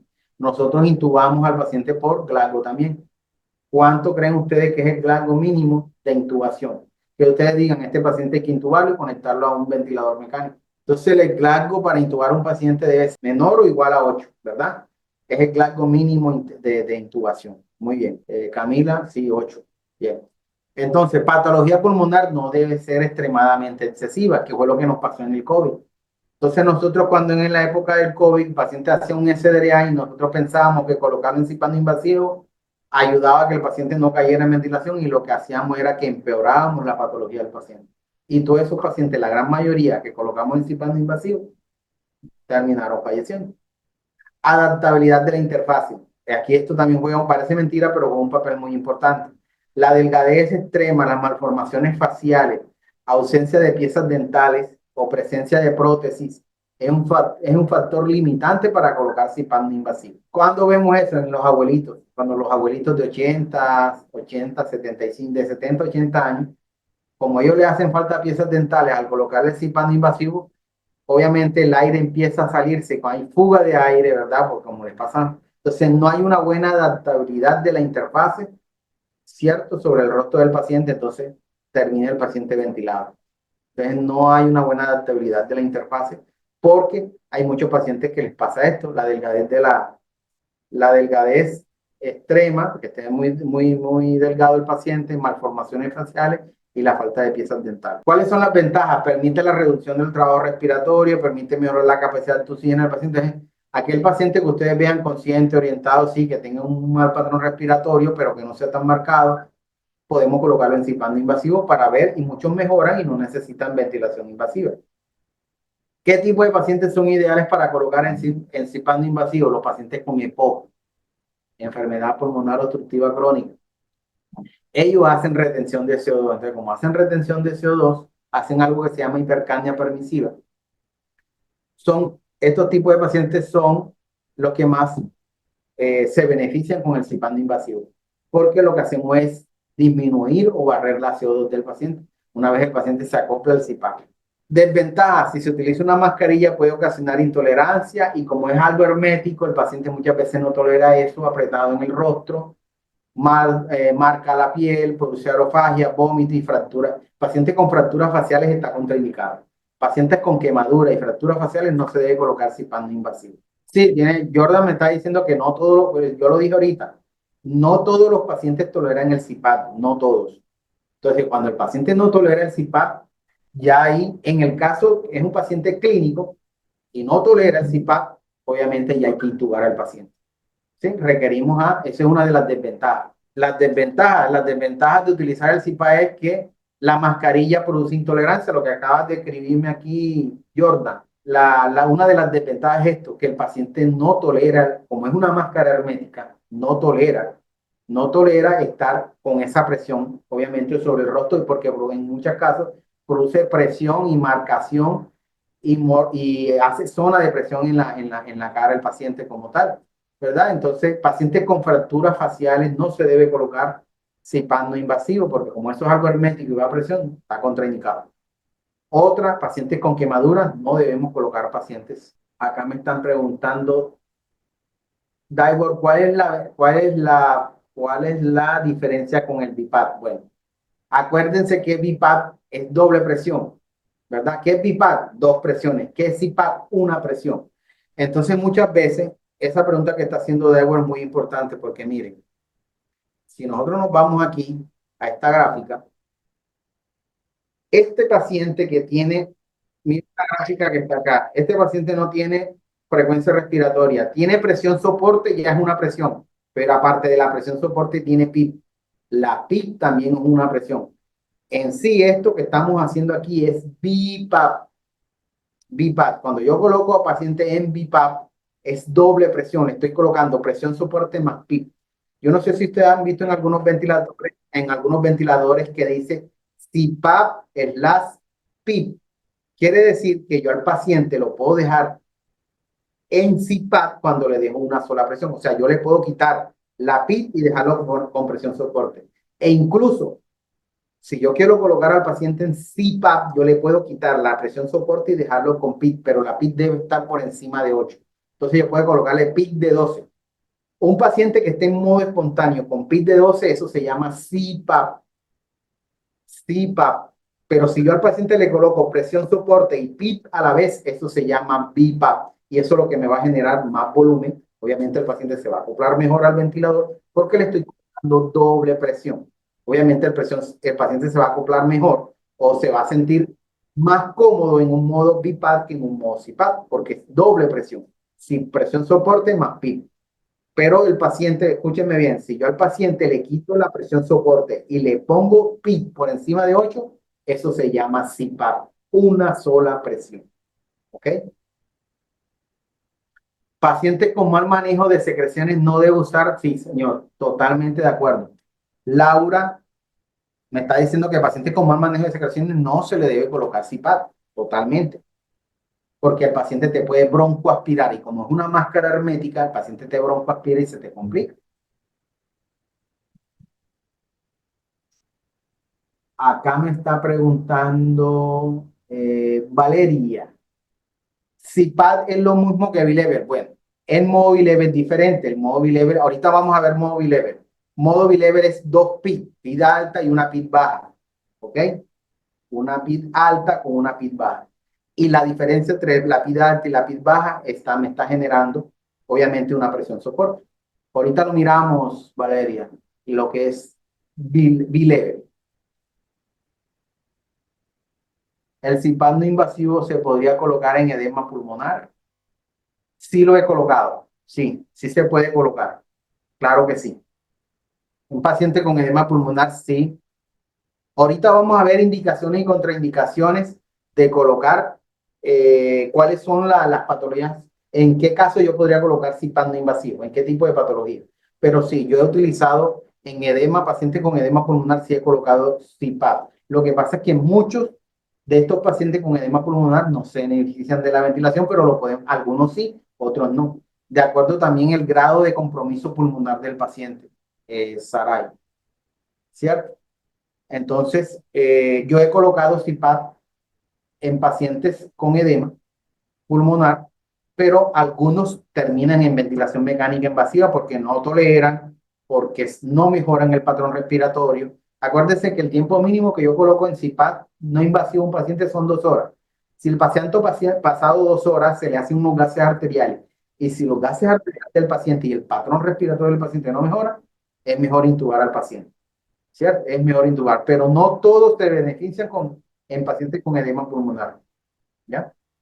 Acuérdense que el edema pulmonar, paciente, los pulmones están llenos de líquido, ¿verdad? Y muchas veces el CPAP lo que hace es oxigenar los pulmones, pero entonces todo ese líquido que está a nivel pulmonar, el CPAP no lo va a corregir. Entonces muchos terminan en ventilación mecánica invasiva. Entonces seguimos por aquí, ¿cierto? Sí se puede. Ahorita vamos a hablar un poquito más de CPAP no invasivo, que tengo unas diapositivas ahí. Entonces, modo de presión control, modo ventilatorio en el cual la presión es fija y el volumen es variable. La presión inspiratoria programada es constante y se establece como variable independiente, mientras que el volumen y el flujo varían de acuerdo al nivel de presión que yo coloco, ¿verdad? Entonces, ¿qué es el modo presión control? A diferencia del modo asistido controlado por volumen, trabajar al modo presión control, yo coloco una presión inspiratoria fija y el paciente es el que me va a generar el volumen, ¿cierto? Aquí vemos, miren, aquí está el modo ciclado por presión, tiene 16 de frecuencia con una presión inspiratoria de 14, tiempo inspiratorio de 1, acuérdense que nosotros gastamos un tiempo inspirando, 2 tiempos botando aire, ¿cierto? Que es la expiración o la exhalación, demora más tiempo. Tenemos sensibilidad de 2, confío en 2 al 90 y una PIC de 10, ¿verdad? Entonces, con esta presión inspiratoria de 14 me va a generar un volumen. Entonces, ¿de qué va a depender la presión inspiratoria? Igualito que en el modo volumen. ¿Cuál es la función de la presión soporte? Alcanzar un volumen en la vía aérea. ¿Cuál es la función de la presión inspiratoria en el modo presión? Que el paciente me genere un volumen también, el volumen adecuado. ¿Tá? Por eso es que al paciente en modo presión control no debe estar relajado, no se le puede colocar relajante muscular, no lo puedo relajar, porque si lo relajo se me van a caer los volúmenes, porque entonces no me va a generar el volumen porque lo acabo de paralizar los músculos de la respiración. Entonces acuérdense, puede mantenerle con midazolam, sí, pero ya cuando ustedes vean que a un paciente le pasan relajante muscular, cisatracurio, becuronio, rocuronio, cámbienlo de modo a modo, asegúrenle un volumen. Y eso lo aseguran pasándolo a modo asistido controlado. ¿Cierto? Entonces, aquí yo creo que quedó claro, ¿verdad? Quedó claro el modo presión control. Ya saben, modos por presión, para relajantes musculares no van. No le puedo colocar relajante muscular porque se me va a caer el volumen. Entonces, ¿qué volumen va a hacer el paciente si lo acabo de relajar? Entonces, debo asegurarle un volumen mientras el paciente se le pasa el relajante muscular, ¿verdad? Porque ya me ha pasado, por experiencia propia, me ha pasado de que muchas veces le pasan relajante muscular al paciente y no se percatan de pasar al paciente de modo presión a modo asistido. Y eso se ve en los gases arteriales. Cuando ustedes a un paciente en modo presión le pasan relajante muscular, ¿qué pasa? Se cae el volumen. Cuando se cae el volumen, ¿quién me dice qué cambios van a haber en los gases arteriales? ¿Cómo nos damos cuenta que en gasometría arterial el paciente está en modo presión control? Ustedes dicen, le pasaron relajante muscular. ¿Qué pasa en los gases arteriales cuando a un paciente le pasan relajante muscular en modo presión control? ¿Qué pasaría? Si se cae el volumen, ¿qué pasa a nivel de gasometría arterial? ¿Qué trastornos respiratorios encontrarían ustedes en el ventilador, en los gases arteriales? Muy bien. Valeria me acaba de decir hipercapnia, exactamente. Voy a encontrar una CO2, ¿verdad? Al bajarse el volumen, qué va a pasar en el paciente? Se va a aumentar la CO2. ¿Cierto? Si aumenta la CO2 va a haber una hipercapnia, pero una hipercapnia como tal va a haber algo que se llama acidemia respiratoria. Se cae el pH y se aumenta la PCO2. Entonces voy a encontrar al paciente con una acidemia respiratoria provocada por el relajante muscular que le pasa, ¿verdad? Entonces, cuando el intensivista hace ronda médica y ve que el paciente tiene acidemia respiratoria y está en modo presión control, lo primero que va a preguntar es, ¿le pasaron relajante muscular al paciente?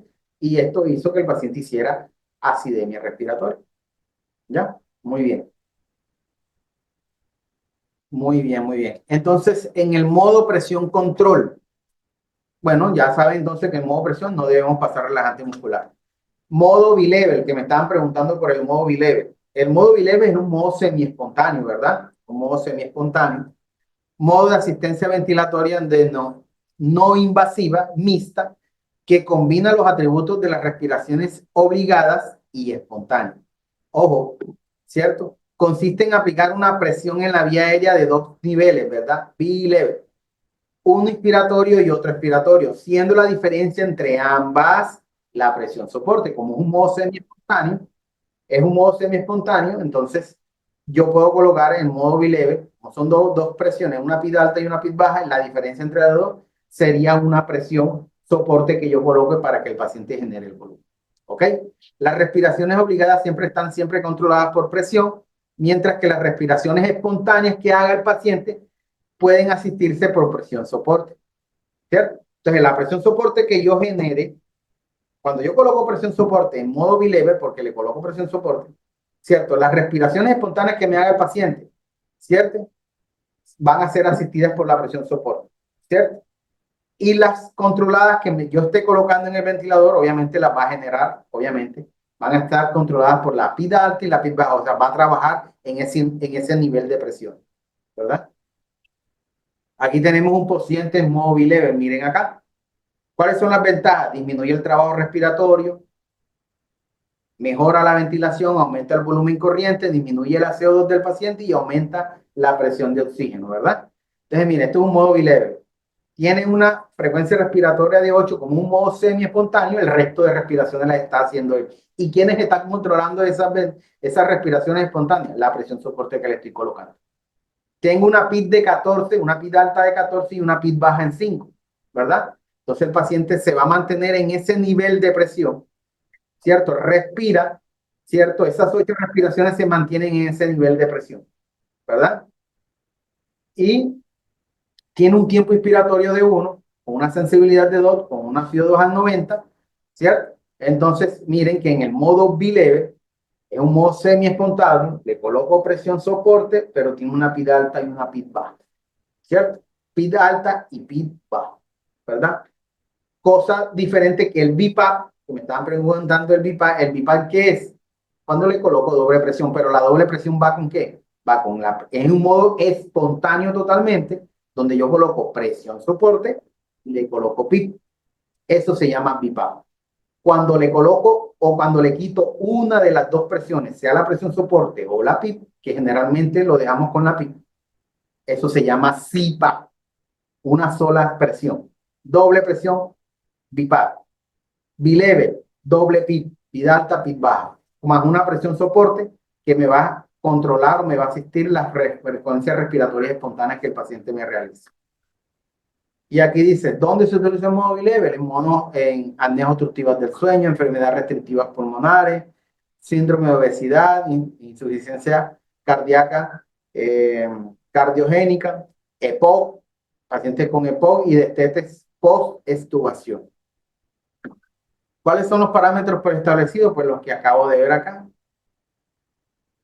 que son los mismos que acá. Va frecuencia respiratoria, PID alta, PID baja, un tiempo inspiratorio de 1, presión soporte, sensibilidad, la FIO2. ¿Cierto? Eso es. Estos son unos parámetros que se establecieron ahí, prácticamente son los que colocamos allá. Y aquí tenemos, acuerdan que les dije que les iba a hablar un poco de ventilación mecánica no invasiva. La no invasiva, bueno, miren, esto es una máscara ideal para CPAP no invasivo. Esta no genera tanta presión, no produce tanta ansiedad en el paciente, ¿cierto? Es la ideal, pero cuando ustedes colocan la interfaz en boca-nariz, esa genera esas zonas de presión en las mejillas de los pacientes y en la nariz del paciente. Y muchos pacientes no toleran. La idea de este conversatorio es que, bueno, se incentiven y podamos, obviamente, profundizar el diplomado. Obviamente, las personas que se quieran, pues, inscribir, los invito a que se inscriban en el diplomado y nos estaremos viendo ya de una manera más profunda en el diplomado como tal. Vamos a hablar ya de lleno de ventilación mecánica, porque aquí estamos hablando, haciendo un abreboca de modo ventilatorio. ¿Cuáles son las indicaciones? Bueno, ¿se acuerdan que les había dicho que ¿se acuerdan que les había dicho de que iba a mostrarles indicaciones de ventilación mecánica no invasiva, ¿verdad? Bueno, acá Laura Luis dice, el modo de ventilación de alta frecuencia se utiliza en neonatos. Sí, los modos ventilatorios neonatales ya serían por modo presión. Acuérdense que el neonato se ventila por modo presión, ¿verdad? Entonces nosotros generamos una presión en el neonato, pero no le generamos volumen, ¿verdad? ¿Dónde se podría encasillarse dentro de los modos ventilatorios? Se podría encasillar en los modos presión, por modo presión control, ¿verdad? El neonato, ¿qué pasa? Que a los neonatos, a los bebés, a los niños, a los neonatos, por decirlo, porque al pediátrico se puede ventilar de las dos formas. A un pediátrico se puede ventilar por modo volumen y modo presión. En cambio, los neonatos solamente se pueden ventilar por modo presión. No se recomienda ventilar por modo volumen porque el neonato está en modo, pues, está en periodo de formación los pulmones, entonces puede generar daño a nivel de los pulmones del niño como tal. Entonces, los modos de alta frecuencia, pues sí, uno puede generarle una presión al paciente, al neonato, ¿cierto? Y lo que hace es que el bebé genera su propio volumen para evitar, eh, evitar los daños a nivel del pulmón como tal. Tenemos las indicaciones fuertes de cipano invasivo. Tenemos en qué casos se podría utilizar cipano invasivo. Pacientes con EPOC, edema pulmonar cardiogénico, falla respiratoria en pacientes inmunosuprimidos, ¿verdad? Entonces, aquellos pacientes se puede utilizar, son indicaciones fuertes para utilizar ventilación mecánica. En estas patologías, el uso de la VNI están soportadas en investigaciones metodológicas fuertes y el uso de completamente es aceptado. O sea, en este tipo de pacientes son uno de los más utilizados para utilizar CPAP no invasivo.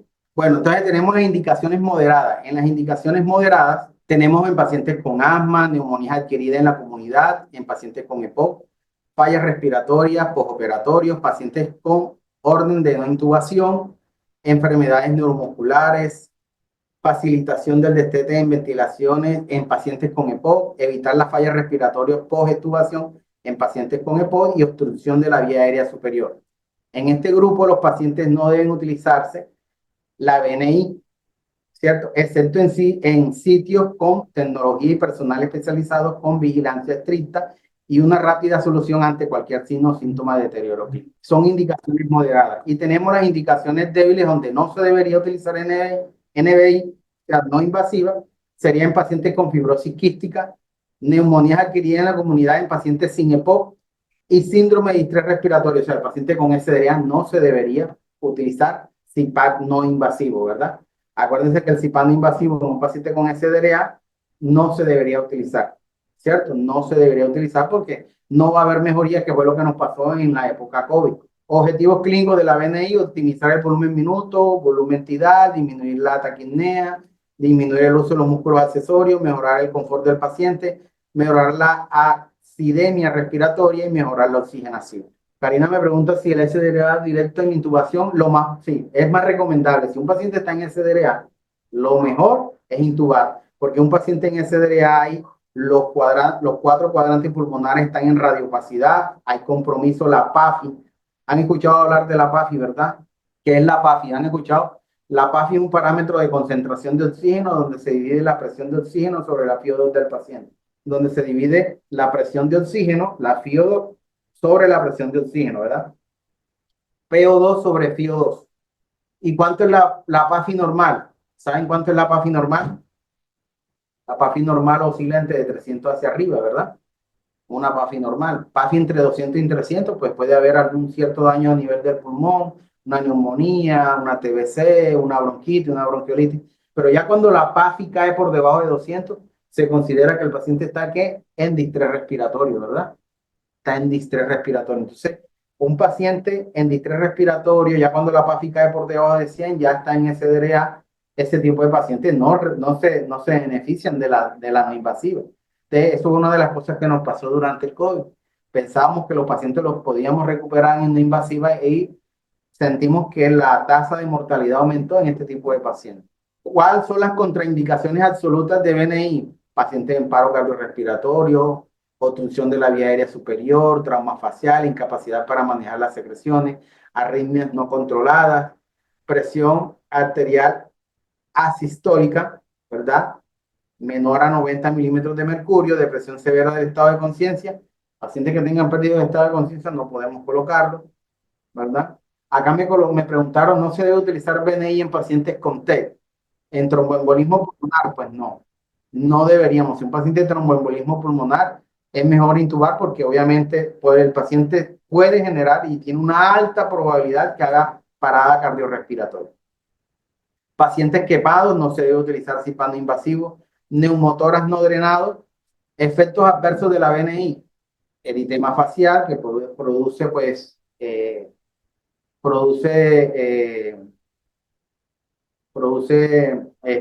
laceraciones a nivel de la piel en el rostro del paciente, claustrofobia porque una máscara hermética, úlceras nasales, congestión nasal, resequedad de la mucosa, irritación ocular, insuflación gástrica, probablemente por la alta presión que entra, ¿verdad? Que genera el ventilador, fugas aéreas, hipotensión y desacople con el ventilador.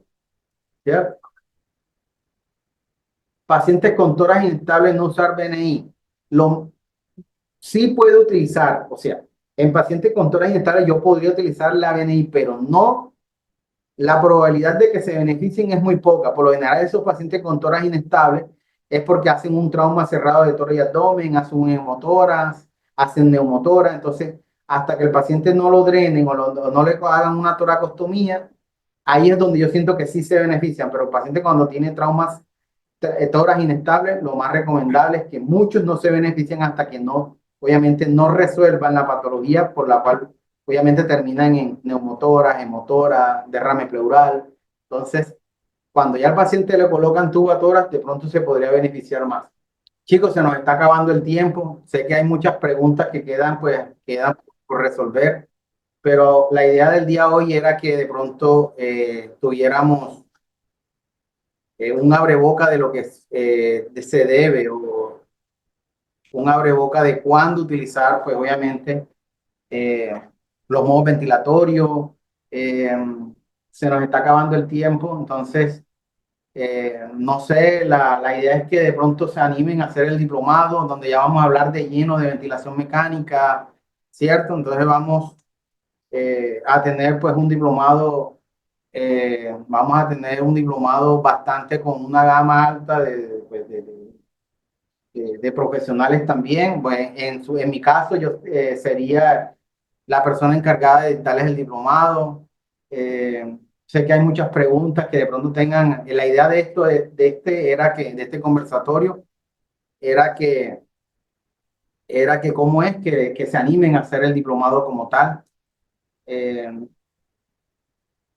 ¿Qué más les puedo decir? Un diplomado donde vamos a hablar de ventilación, gasometría arterial, imagenología, vamos a hablar de muerte cerebral, eh, vamos a hablar de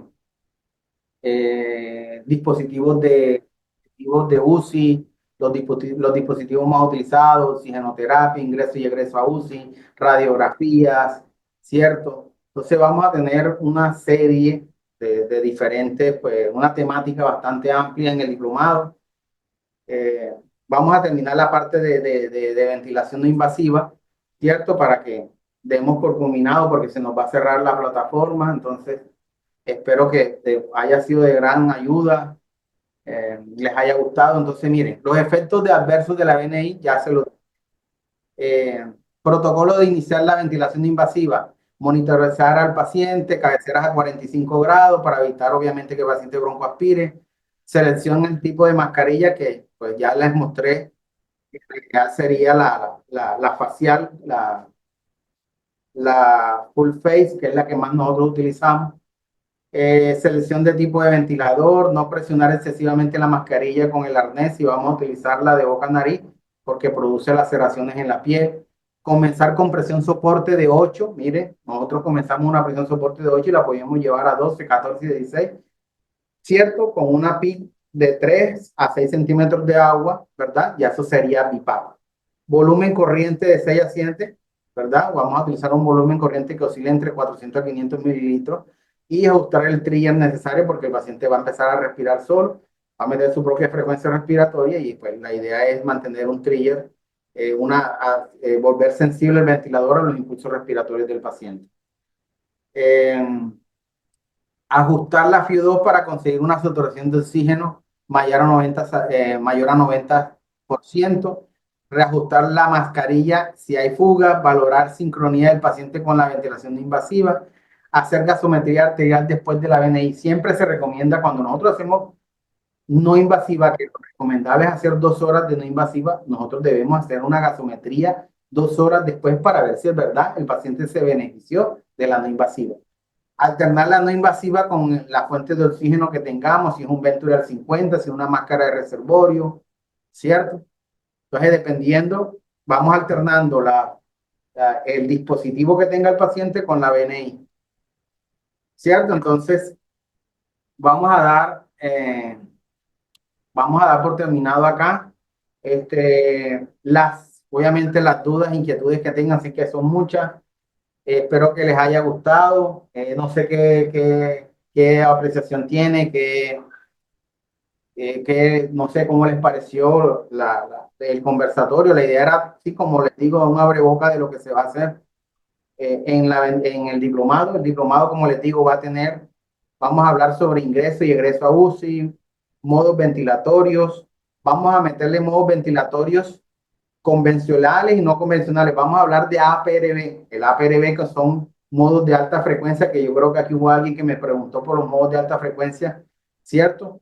Los modos de alta frecuencia como el APRB, ¿cierto?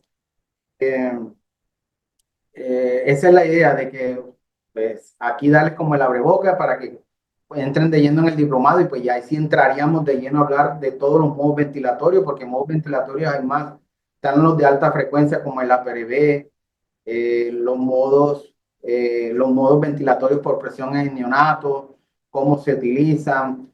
Eh, yo duré un año trabajando en neonato, y pues obviamente trabajar en neonato, trabajar en adulto, tiene sus diferencias, eh, por obviamente los modos ventilatorios. Espero que les guste, como les digo, el diplomado va a tener, vamos a hablar todo lo que es ingreso y egreso a UCI, ventilación mecánica, todo lo que son parámetros ventilatorios, patrón de corriente, PIT, FIO2, sensibilidad. Vamos a desglosar todos los parámetros ventilatorios como tal. Vamos a hablar de radiografía, cómo es el neumotora, cómo se ve una telectasia. Estaríamos hablando de hemotoras, derrame pleural, ¿sí? Cómo se ve en una radiografía de tórax, todo eso, ¿cierto? Estaremos hablando de muerte cerebral o muerte encefálica, cómo es el cuidado de muerte encefálica, ¿cierto? Cómo intervenimos nosotros como terapeuta respiratoria en una unidad de cuidado intensivo en este tipo de pacientes, el test de apnea que nosotros realizamos, porque si el médico no tiene la mano, porque se le hace un doble transcraneal al paciente para determinar o confirmar la muerte encefálica del paciente. Pero si el paciente no tiene o el médico no tiene a la mano un doble transcraneal, ¿cierto? Nosotros hacemos una prueba que se llama el test de apnea y esa la hacemos nosotros los fisioterapeutas en conjunto con el intensivista, ¿verdad? El test de apnea, todo esto lo vamos a hablar en el diplomado. Eh, que vamos a ver dispositivos de UCI, oxigenoterapia, farmacología, eh, cuáles son las pruebas que se le realizan en el tallo cerebral al paciente para saber si en verdad está en muerte encefálica, todo eso, ¿verdad?